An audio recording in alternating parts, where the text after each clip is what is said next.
Hi guys, it's our last day for getting our knowledge ready on our book Mr. McGee. So this is day 4. And today we're going to read with fluency, and fluency means making sure that I'm reading really smoothly. So my learning intention is today we are learning to read our story with fluency, and my success criteria is I can read the story without sounding like a robot, I can read the story smoothly, and I can use the punctuation to help me when I'm reading to read smoothly. You can also be keeping an eye open for our wow word curious today. Mr. McGee by Pamela Allen.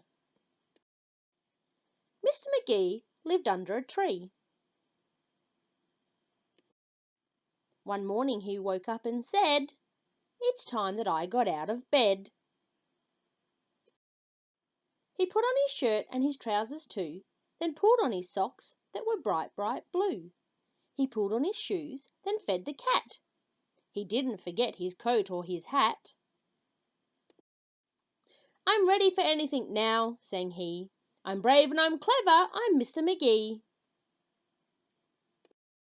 Then Mr. McGee looked down and found a bright red apple on the ground.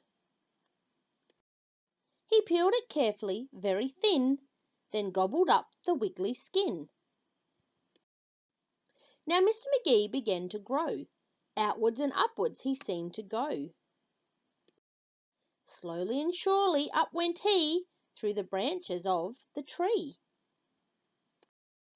Over the church and over the steeple and over the houses full of people. "Look at me!" he shouted down to all the people of the town. "Look at me!"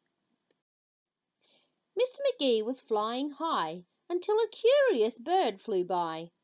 "Just the thing for my lunch," said she, and pecked him sharply 1, 2, 3.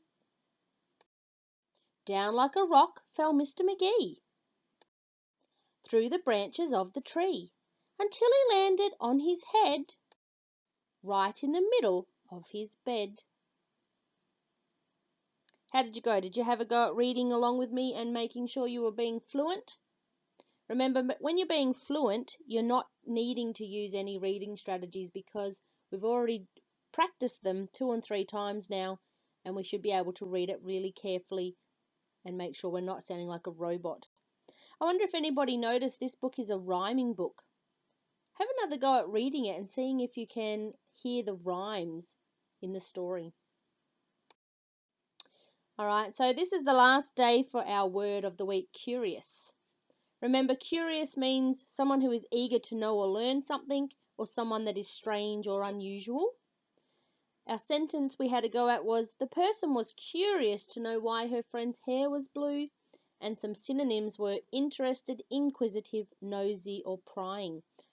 Hopefully you came up with some of your own sentences and some of your own synonyms over the last 2 or 3 days of our book. I want you to try using some of the synonyms for curious in a sentence and see if you think they make sense in your new sentence. So for instance, the girl was curious to know why my hair was blue. If I swap curious for a synonym, it says the girl was interested to know why my hair was blue. So curious and interested have the same meaning, that's why they are synonyms. Can you try a different synonym in the sentence? See if it has the same meaning as curious. Good luck.